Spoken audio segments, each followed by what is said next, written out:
I will speak on two angles: legal angle, political angle, and if possible, emotional angle.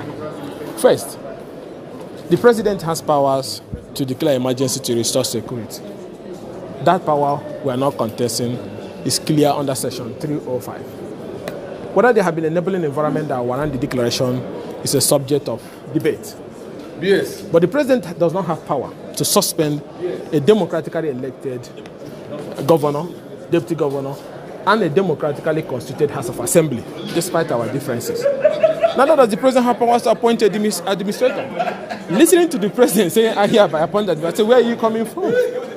It's like somebody, because there's insecurity in the country, maybe somebody from the minute he takes over government and we're discussing on the legitimacy of it. And secondly, the president now went further, where he now, from nowhere, invoked a power that he does not have, to now usurp the powers of the National Assembly under Section 11 to make laws when the State Assembly breaks down and they cannot make laws. That Section 11 sub 4 said in a situation where the State Assembly cannot function, for whatever prevailing reason in that state, we make the law, we make the regulation. But the president now insulted us by bypassing that our constitutional power and then saying that the Federal Executive Council will ratify the resolutions made by the administrator. Who is the administrator? It's unknown to law. So how does he make regulation? And we're talking about the people of a state, a sovereign arm of the federating unit, not an arm of the federal government. This proclamation is coming should come before the National Assembly. So what should we expect? For me, I can only speak for myself. Of course, I will oppose it.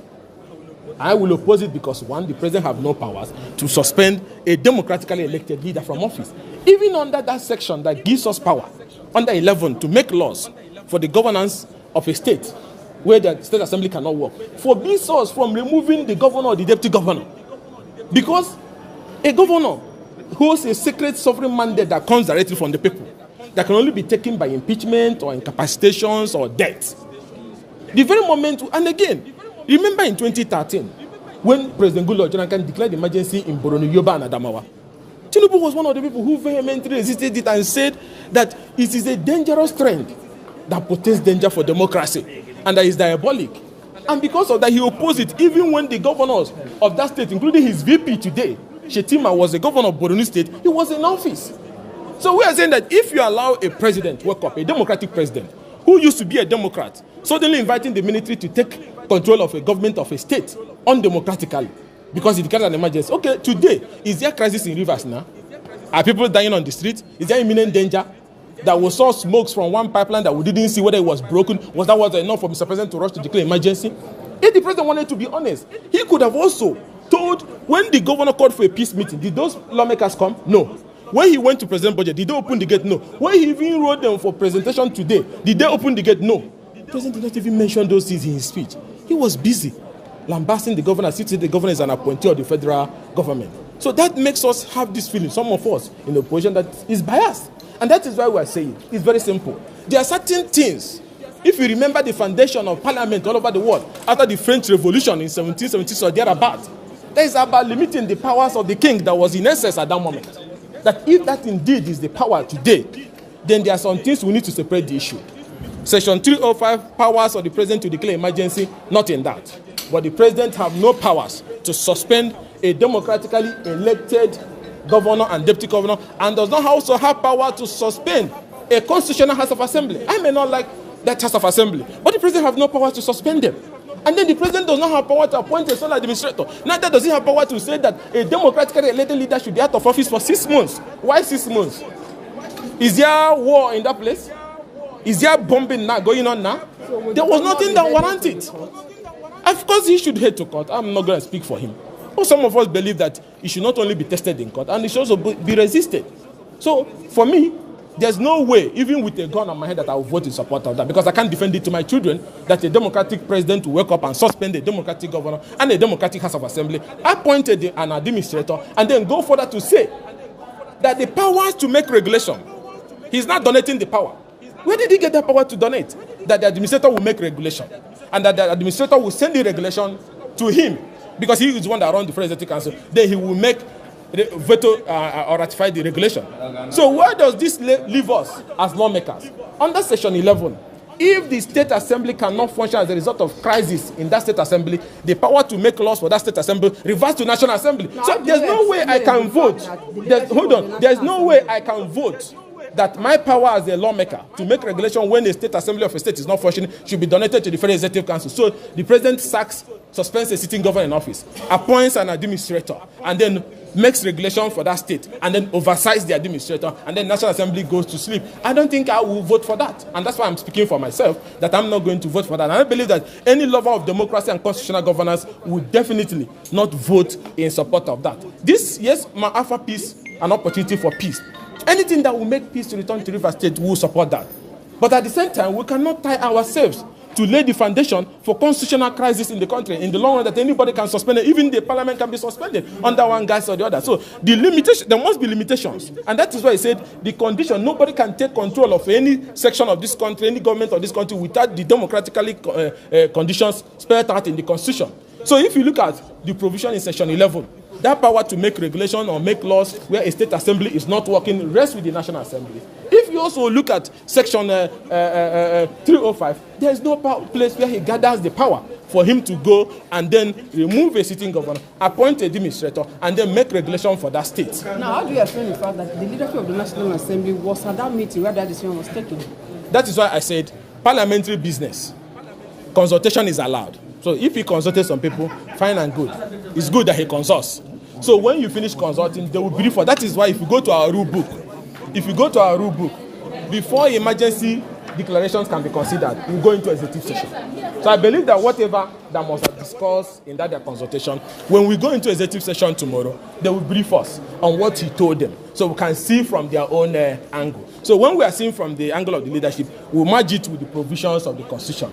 Bear it in mind that before you can make that consideration, the parliament must be properly constituted with two-thirds majority, which is about 240 something like that. About anything below that will be like a queue. It will not work. So when we listen to the consultation that have happened, then we match it with the constitutional provision. Vis-a-vis, should we donate our powers as lawmakers to the Federal Executive Council? Because there's principle of separation of power. You have sacked, you have suspended something you don't have power to suspend. Are you getting me? Now you are saying that you will you will review the regulations and pass it. So where does that leave us as representatives of the people? Section 11 was very clear that if the House of Assembly cannot work, it has broken down that there's insecurity, crisis, emergency rule, we make regulation. That's why you have principles of checks and balances. But he is saying now that the regulations will be sent to him, the man who suspended, and then he will approve it for the people of Rivers State. I think that is unknown to our constitutional provision. It has never happened, but the last time it happened under Obasanjo, the Supreme Court set it aside. And that is why when Jonathan now declared it, when he was in opposition, he left the executive officers to be in there, even when there is total breakdown of some of those local governments that have been taken over. This one, there's no crisis at all. There's tension that's brewing. There's just tension. There has not been, killing and burning of things all over. Just one pipeline that we didn't even see whether it was actually broken. So we don't even know who did that. So there's nothing. Is the situation right for it? No. But if this can lead to peace, fine and good, but then it must be done in accordance with the provision of the law, which means you remove the issue of suspending an elected officer, you remove the issue of usurping the powers of parliament to make regulations and make laws in a situation where the state assembly cannot function, and then do it the right way. Because I remember he said in 2013 that this is a dangerous trend that portends great danger to constitutional governance, and that it is diabolic. That is what Tinubu said in 2013 when Jonathan declared the emergency in Yobe and Bruni. In that one, he did not even remove the governors, but the president then called it a diabolic decision. So we believe strongly that now that this decision is unfair, is unconstitutional, and that we are not contesting your powers to declare emergency, even though it is subject of debate now that what has happened in River, does it warrant an emergency? But let's say you, because of assumption and tension, you feel it should be declared. But where did you not get the power to suspend a democratically elected officer, a deputy governor, a governor, and a state assembly? Like I told you, I may not like the state assembly, but you don't have power to suspend them. The very moment you start suspending legitimate arms of government, somebody can come and suspend you, the president. So if tomorrow somebody comes and say you're no longer the president, should we support the person because there's breakdown in law and order in Nigeria? It is wrong. There's provision laid down in the constitution. So we feel the president overreacted on the issue because, and in all that he said, he didn't even condemn his minister. So was Fubara fighting alone? Was he fighting himself? There was a fight between him and Wike. In all the threats Wike was issuing, the tensions was brewing in every part of Nigeria. Did the president not mention it? He didn't mention it, which makes some of us in the position to feel that, are you biased? Because you couldn't even mention him or condemn him. You left him in his office, and then you are condemning a governor who doesn't even have power. Because to maintain pipeline requires issues of security, which the president is the commander. So it's the president's responsibility. If that pipe is broken, he failed. It's not the governor, because the governor doesn't have power to command the security. After all, you people have even seized the allocation of the state. You don't even have money to function. So he's managing to run the state. So that's why I feel that this whole thing, this country is not supposed to, after almost over 50, 60 years, go back to a place where a president will solve. So remember, the states are federating states in the federation.